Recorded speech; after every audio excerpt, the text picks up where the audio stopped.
gospel vibe. You'll notice some track called Quest from Electric Relaxation, as well as I make reference to a DJ Kool Herc, who was a Jamaican that went to Bronx, New York, and started throwing parties with the sound system in the same way that the Jamaicans do. And it was from those parties that you have a lot of the elements of hip-hop culture that came together. You had Kool Herc, who would toast on the mic, so that became MCing or lyricism. You had him playing break beats on the ones and twos, because he realized that the dancers really liked listening to it. So that became known as break dancing. And then you have the DJing, the playing. So, yeah, this one is called Hip-Hop Heart. My nostrils flare like a solar event when I smell her heaven scent. I see her luminescent eyes lit with blinding ultraviolet light as they cross my line of sight. I remind myself not to look directly at the sun as sound waves reverberate against eardrums. I hear the hip-hop beat of my heart start to play. I see her strut with a distinctive rhythmic sway as if she is dance floor and I am DJ.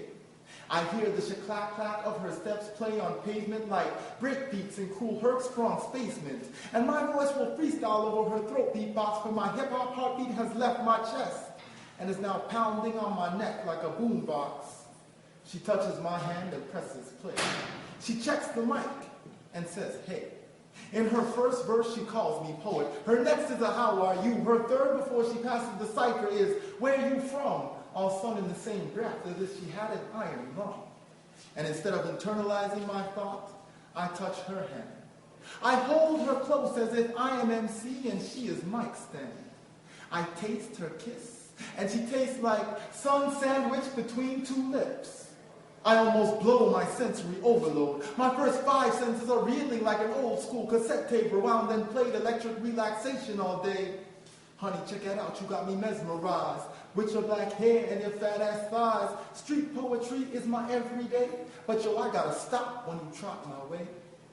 I touch her head and open an extrasensory telepathic projection to my mind. Her sixth sense simultaneously receives the connection as she enters my brain like a subliminal suggestion.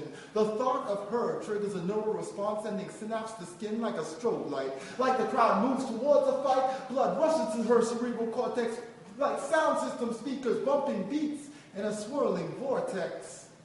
She speaks to me, adores the unity. You and I to the day we die, she says, and even then we will live on in the Life After Hours Club, listening to underground boom-bap beats, sliding skin in the heat. I feel her breath living against me in death, and she warms me, adores the rhyme. Feminine pronoun in my poetry, flowing like perfect prose. Gently, I remove her clothes, dropping like a fat-ass beat, tapping toes, nodding heads. We read from the same book. 2 literary lovers press against each other as pages between covers. I bookmark my spot. Between chapters containing infinite information, mine is text, hers an illustration and a photograph. I wink at her, or rather I take a mental snapshot, a memory of the murmur in my heart heard beneath the hip-hop. And our poetry is picture perfect, surprisingly pleasant, so easy on my 6 senses that I wish I had a 7th.